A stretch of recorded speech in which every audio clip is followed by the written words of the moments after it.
Interupsi Ibu Pimpinan Arif Rahman, Nasdem. Izin Pak Menteri, saya hanya ingin menyampaikan bahwa memang tadi kan terbit di daerah yang kemarin kita lihat itu kan 3 sertifikat di 266 bidang. Itu memang bukan Bapak yang mengeluarkan, betul. Kita juga paham itu. Tapi kan Bapak punya fungsi pengawasan yang seharusnya sudah bisa mengetahui juga Pak, bahwa proses itu sudah berjalan. Karena kan pagar laut itu Pak, mohon maaf, tidak seperti sulap. Ini pagar laut atau sertifikat? Pagar laut Pak, tapi kan gini, mungkin mereka melakukan itu karena sudah punya sertifikat, merasa punya sertifikat. Memang bukan Bapak yang menerbitkan. Saya tahu bahwa itu adalah BPN, pasti yang menerbitkan. Tapi kan proses persetujuan harusnya pemanfaatan ruang laut itu kan ada di Bapak. Nah saya nggak tahu makanya kenapa harus ada koordinasi yang seperti pimpinan tadi bilang Pak Alex, bahwa kalau memang merasa ini tidak punya kewenangan, kita bikin panja atau apa untuk mencari Pak. Karena saya yakin problem ini juga ada di seluruh Indonesia gitu loh. Nah ini yang perlu, jangan sampai Bapak setelah ini akan capek klarifikasi masalah pagar-pagar ini Pak. Karena ini tiba-tiba habis dicek muncul di Surabaya. Nanti habis ini di Makassar pasti ada. Ini akan selalu muncul. Nah, saya hanya mempertanyakan bagaimana koordinasinya, karena bagaimanapun yang ada HGB-nya itu di wilayah Bapak, laut Pak. Pokoknya urusan air asin itu di Bapak lah, gitu kan. Dan HGB itu adanya di wilayah Bapak. Nah, bagaimana fungsi pengawasan Bapak pada saat pagar laut itu ada, dan Bapak secara keseluruhan kementerian ini tidak menyikapi secara awal gitu Pak. Itu yang saya maksud, fungsi pengawasan Bapak terhadap pagar-pagar laut itu yang ada gitu loh. Jadi saya juga paham bahwa ini adalah tugas dan wewenang dari BPN untuk mengeluarkan HGB. Kalau memang Bapak ada kesulitan untuk itu, sampaikan ke kita. Kita akan merekomendasikan untuk melakukan panja supaya bisa berkoordinasi dengan BPN dan yang lainnya. Apalagi Bapak juga kan misalkan ada Pol Airut di sana, ada Angkatan Laut di sana kan bersama-sama Bapak. Nah, ini yang harus saya jelaskan. Mungkin itu Pak. Terima kasih Pak Menteri, mohon maaf. Terima kasih Bu Pimpinan. Terima kasih Pak.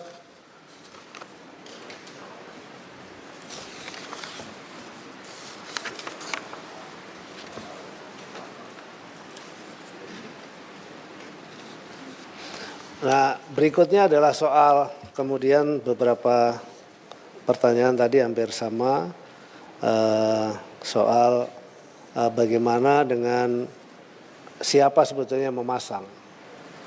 Jadi sampai dengan hari ini masih dalam proses penyidikan. Ya memang tuntutan dari para masyarakat pengennya hari ini diusut, disegel, besok juga udah langsung ketahuan. Tapi tidak mudah juga karena kami mendapat beberapa petunjuk tentu, tapi tentu kan juga harus dipanggil dan kemudian ditanya apakah yang bersangkutan betul melakukan itu dan seterusnya, karena memang terus terang kami tidak memiliki satu alat pengawasan yang tadi disampaikan itu ya. Kami sudah mengajukan sebenarnya untuk kemudian kita bisa memiliki digital surveillance begitu, tapi sampai hari ini kita belum punya. Dan kemudian kalau soal koordinasi Pak, kita sudah sering melakukan koordinasi dan masing-masing sudah paham bahwa kalau menerbitkan atau mengizinkan ini, mengizinkan itu nggak boleh. Nah, dan kita sudah sering koordinasi, tapi tetap saja memang masih terlanggar ya. Sudah itu memang menjadi, dan tanggung jawab pengawasan memang terus terang bukan hanya di kita, tapi tanggung jawab pengawasan semua pihak. Daerah juga punya wewenang untuk melakukan pengawasan, kementerian, lembaga lain juga punya kewenangan untuk melakukan pengawasan dan kita juga, dan koordinasi selalu. Tapi insya Allah ke depan kita akan selalu tingkatkan sistem atau koordinasi soal pengawasan tersebut. Karena memang luas wilayah kita itu seluruh Indonesia, dan tadi sudah saya sampaikan kebetulan saja yang terjadi di Tangerang ini. Sebetulnya kejadian seperti Tangerang ini sebelumnya sudah banyak sekali. Tadi saya sampaikan kita sudah menghentikan 196 kasus. Ya, yang semuanya itu adalah bermuara pada kegiatan pembangunan di ruang laut, begitu. Nah itu yang saya kira dapat kami sampaikan Dan saya kira terima kasih atas seluruh masukan-masukan, dan kita menjadi perhatian penting. Tapi saya punya keyakinan Bapak Ibu semua yang ada di sini juga sangat paham kita memiliki limitasi-limitasi, terutama adalah soal operasional, dan mudah-mudahan ke depan kami juga sudah melaporkan hal seperti ini kepada pimpinan kami. Mudah-mudahan ke depan di periode yang akan datang kita bisa lebih komprehensif lagi untuk bisa mendapatkan dukungan secara langsung. Demikian saya kira yang dapat kami sampaikan. Terima kasih. Wassalamualaikum warahmatullahi wabarakatuh. Baik, sebelum masuk ke kesimpulan, ada beberapa kawan-kawan yang ingin melakukan pendalaman dari meja pimpinan Pak Alex, kemudian dari anggota kami batasi 3 orang, Pak Saya Firman, daftar Ibu Ketua. Pak Johan dan Pak Darori. Perempuan 1 Ibu Ketua. Saya daftar perempuan Ibu Ketua. Ibu sudah ada dari PKS, maaf 1 orang ya. Iya. Jadi kita nggak mau berpanjang-panjang karena intinya pasti yang ditanya sama. Jadi Diberikan supaya- 1 untuk perempuan lah Ibu Ketua. Tadi sudah, maaf Bu, Ibu sweet aja sama teman yang dari PKS tadi. Interupsi Bu Ketua. Saya tadi juga menyampaikan pendalaman Bu. Iya, ada Pak Firman. Ya, masih. Pak Firman, Pak Darori, dan Pak Yohan Rosian dari PKS. Silakan Pak Firman. Gimana Pak Johan, saya yang bicara?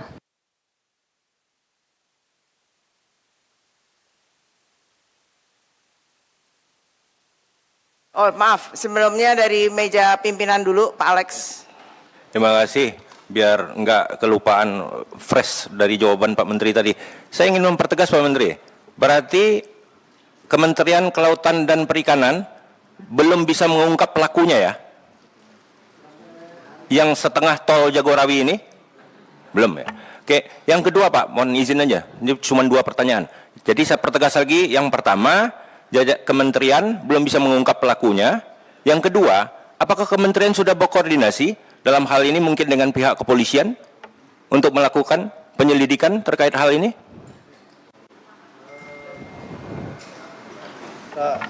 Karena kegiatan pemeriksaan ya, saya takut salah kata nih. Ternyata banyak salah bahasa-bahasa hukum yang nggak boleh salah ucap. Jadi untuk pemeriksaan kita masih di level pemeriksaan itu dilakukan oleh Dirjen PSDKP. Mungkin barangkali Dirjen PSDKP bisa menyampaikan juga sejauh mana sudah dilakukan. Silakan. Terima kasih Bapak. Kami sudah memanggil beberapa pihak yang mengaku kemarin sempat di medsos itu, nelayan yang mengaku sebagai pemilik. Kami lakukan pemeriksaan, klarifikasi kita panggil. Mereka begitu diklarifikasi hanya menyampaikan kami hanya juru bicara nelayan, bukan penanggung jawab. Padahal situ bilang penanggung jawab, makanya kami panggil karena penanggung jawab. Ternyata yang disampaikan kami hanya mewakili nelayan sebagai juru bicara. Beda lagi. Jadi kami harus mencari lagi ini Pak, sampai nanti ada yang itu. Demikian Bapak. Interupsi pimpinan. Rajif, Ibu izin, Bu Ketua. Pak Rajif, maaf. Pak Firman dulu sebagai yang sudah daftar dari tadi. Baik, terima kasih Ibu Ketua. Pimpinan yang saya hormati, Pak Menteri beserta jajarannya dan seluruh anggota Komisi 4 yang saya banggakan. Pertama, saya merasa bangga karena statement Ibu Ketua kemarin setelah meninjau lapangan itu ibaratnya bisa menenangkan atau bisa memadamkan. Ibaratnya kalau ada kebakaran itu rakyat sudah mulai tenang, statement itu. Namun setelah saya mendengarkan penjelasan Pak Menteri, ini harapan saya juga jangan sampai mengecewakan statement daripada Bu Ketua kami. Termasuk saya pun kemarin memberikan satu respon tanggapan yang keras karena saya khawatir juga kalau disemprit Bu Ketua. Ternyata Bu Ketua lebih keras daripada saya. Saya bangga betul. Pak Menteri yang saya hormati, terkait proyek kaitannya dengan PIK, ini gonjang-ganjingnya itu mulai tahun 2009. saya sebagai pimpinan di sini waktu itu, bahwa di era pemerintahan sebelumnya itu pernah dilakukan penolakan. Kajian lingkungan hidup strategis sudah dilakukan penolakan oleh pemerintahan Orde Baru dan dilanjutkan pemerintahan berikutnya. Karena memang dengan berbagai pertimbangan aspek sosial, ekonomi, lingkungan, dan lain sebagainya. Namun kami juga heran tiba-tiba akhir-akhir ini ibaratnya proyek di sana itu seperti superjet, push, langsung selesai semua dan bisa terbangun seperti itu. Dan kedua, yang paling mengejutkan itu adalah ketika terjadi pemagaran yang sudah begitu panjang. Saya mohon maaf Pak Menteri, ini tugas kita bersama. Saya tidak akan istilahnya marah kepada Pak Menteri, tapi kekecewaan saya sebagai wakil rakyat, Pak. Bapak tidak menunjukkan keseriusan dalam persoalan ini. Yang awalnya Pak Prabowo Subianto, presiden yang kita pilih, itu telah membuat statement dan memerintahkan kepada TNI Angkatan Laut dan kepada Panglima TNI. Sebetulnya itu tidak perlu terjadi kalau Bapak dan aparatnya sadar tugas dan fungsi pokoknya. Undang-undang yang kami buat sudah cukup banyak. Undang-undang kelautan saya sebagai ketua panjanya, undang-undang pengelolaan wilayah pesisir dan pulau kecil saya juga sebagai ketua panja, tata ruang saya juga panjanya, dan tadi Pak Panggah juga sudah menyebutkan tentang UNCLOS 82, itu adalah perjuangan daripada negara-negara yang untuk bagaimana mempertahankan masalah wilayah kelautannya. Ini satu pertanyaan yang juga menggelitik kami bahwa ketika Bapak Presiden sudah memerintahkan seperti itu, Bapak masih berkilah untuk jangan dibongkar dulu. Padahal Saudara Ipung sudah turun ke sana melakukan penyegelan. Itu juga menyejukkan sementara. Tetapi akhirnya rakyat kecewa lagi karena Saudara Ipung tidak menindaklanjuti apa yang telah ditemukan.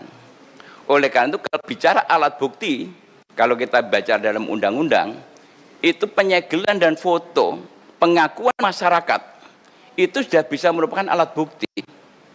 Mohon maaf Pak Sekjen, kalau saya salah karena harus banyak belajar tentang hukum dengan Bapak.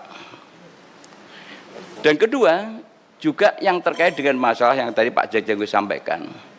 Kalau memang KKP tidak punya kewenangan, negeri ini tidak berdiri sendiri, Pak. Ada kepolisian, kanan kiri Bapak polisi semua, jenderal-jenderal. Harusnya paham kenapa tidak lakukan itu. Kenapa sampai Pak Prabowo marah begitu keras dan sampai statement TNI Angkatan Laut yang mengatakan saya tegak lurus secara vertikal kepada Presiden. Tidak ada kanan kiri. Saya salut kepada TNI Angkatan Laut. Boleh kita katakan bravo untuk Angkatan Laut. Ini menunjukkan bahwa keseriusan bahwa negara ini Pak sudah mulai akan dirusak oleh orang-orang tertentu. Kalau kita bicara jujur Pak, kanan kiri di telinga kami ini Pak, dari rakyat Pak, menyampaikan masa sih Pak Sakti Wahyu Trenggono yang katanya Sakti tidak bisa memberantas ini. Tukang becak pun sudah tanya tentang pagar atau pagar misterius di tengah laut. Sopir saya setiap hari tanya, masa Pak Menteri nggak tahu sih kemana aja Pak Dirjen ini yang punya fungsi pengawasan. Saya berpikir Bu Ketua, malah khawatir saya penambangan pasir ini juga bagian rekayasa nih. Karena pematokan itu nanti ujung-ujungnya adalah akan ada penimbunan pasir. Jangan-jangan kebijakan pasir yang diusulkan nanti adalah rekayasa supaya penyedot pasir untuk menutup itu, setelah itu dikeluarkan sertifikat dan lain sebagainya. Sedimen laut alasannya. Nah ini mohon betul-betul kita pikirkan bersama. Semua orang tahu tentang PIK itu siapa, bagaimana kekuatannya, dahsyatnya. Tapi saya minta Pak, tanamkan ayo jiwa merah putih kita. Jiwa merah kita di berada kita ini. Jangan sampai ada negara dalam negara yang semaunya sendiri mengatur pemerintahan kita. Saya selalu dengan Pak Prabowo, oleh karena saya minta kepada Komisi 4, spirit semangat Presiden kita yang begitu luar biasa, harus kita dukung dari DPR ini. Jangan sampai DPR ini dianggap sebagai, atau dicap sebagai lembaga stempel. Kami sudah terjun kemarin, ternyata tidak cukup hanya pagar misterius di tengah laut. Saya kebetulan ditugasi untuk di wilayah sebelah. Lebih terkejut lagi ini. Ada 1063 hektar mangrove yang di ruang laut juga akan diturunkan statusnya dan kemudian juga nanti ujung-ujungnya akan disertifikatkan untuk pariwisata. Padahal jelas-jelas dalam PSN itu, wisata itu diperbolehkan tapi tidak boleh dijadikan tempat tinggal. Ini nanti kita bahas dengan Menteri Perhutanan nanti siang. Nah, oleh karena itu Pak Menteri, sekarang ini rakyat sudah menunggu. Rakyat ini menunggu apa endingnya. Jangan sampai rapat hari ini hanya merupakan anti klimaks. Rasanya kalau rapat ini tidak ada satu kesimpulan yang memberikan jawaban kepada rakyat, saya mohon maaf Pak, tidak nanti, sekarang pun saya lepas dulu Pak ini, rencana saya Pak. Saya lepas Pak. Malu sebagai wakil rakyat. Karena persoalannya sudah berlarut-larut. Ini rakyat yang menuju bahwa ada skenario bahwa pejabat-pejabat tertentu melindungi terhadap proyek besar ini. Ada apa? Gerangan. Ini serius Pak. Oleh karena itu ayo kita sama-sama, mumpung Presiden kita semangat, harapan saya DPR sudah semangat, kemarin setelah paripurna kita diterjunkan ke lapangan, Pak Menteri juga harus sama-sama semangat. Jangan sampai Pak Menterinya malah kendor. Harapan saya seperti itu. Jadi ini Bu Ketua, saya mohon betul agar statement Bu Ketua kemarin itu bisa menjawab daripada apa yang disampaikan atau diharapkan masyarakat. Saya dan teman-teman tentunya di ruangan ini tidak ada fraksi partai-partai Pak, yang adalah fraksi Komisi 4. Kami ada di belakang Ibu Pimpinan untuk mendukung apa yang langkah-langkah dilakukan Ibu Pimpinan dalam rangka menegakkan regulasi, aturan, dan harapan kami adalah harus diusut tuntas. Seperti yang disampaikan Bu Ketua. Harus karena sudah ada pengakuan. Yang paling bahaya Pak adalah ada sebuah skenario. Rakyat, nelayan yang tidak tahu atau buta hukum disuruh bikin pengakuan. Alangkah naibnya negeri ini. Rakyat yang sudah susah sengsara disuruh mengaku untuk melakukan persekongkolan jahat. Mengakui perbuatan-perbuatan yang melawan hukum oleh kelompok tertentu. Ada 6 perusahaan di sana yang sudah mendapatkan legalitas terhadap pemilikan di sana, padahal di sana masih dalam posisi ada air, undang-undangnya sudah jelas semuanya. Kami juga konfirmasi kepada Pak Nusron, tapi sayang Pak Nusron tidak pernah berani merespon, karena mungkin saking ketakutannya, tapi saya berikan apresiasi. Saya menyayangkan statement daripada juru bicara daripada KKP, yang selalu berkilah. Seolah-olah Pak Nusron dianggap membocorkan. Ini bukan membocorkan, karena udah perintah Presiden maka harus dibuka, harus terang benderang. Siapa pemegang sertifikat dan siapa dalangnya. Bukti lengkap sebetulnya. Tinggal bagaimana ada kemauan atau tidak kita untuk menindak itu. Jadi tidak ada alasan lagi untuk mengatakan bahwa kami masih menunggu menindaklanjuti atau kita masih koordinasi. Sampai kapan kita berkoordinasi? Ini yang dijawab oleh Pak Menteri, dan jawaban ini bukan untuk kami DPR Pak, untuk rakyat Indonesia, karena sekarang sudah mulai muncul. Surabaya tadi sampaikan, Makassar sekarang muncul lagi, yang dulu pernah kita kunjungi, ada lagi di daerah lain juga sama seperti itu. Jadi ini memang tidak ringan. Oleh karena itu saya minta kepada Pak Menteri, karena sudah merupakan perintah instruksi Presiden, sampaikan kepada Saudari Menteri Keuangan, kalau memang Bapak perlu anggaran besar, ini adalah untuk menyelamatkan aset negara. Ini adalah milik bangsa Indonesia. Jadi tolong tidak usah takut dengan Menteri Keuangan, karena ini Bapak menyelamatkan aset negara. Jadi itu yang kami sampaikan, kami tetap akan bersama-sama untuk menyelesaikan masalah ini, namun saya harapkan Bapak berserta aparaturnya harus lebih serius daripada kami yang ada di ruangan ini. Demikian, terima kasih. Assalamualaikum warahmatullahi wabarakatuh. Selanjutnya Bu, kami beri kesempatan.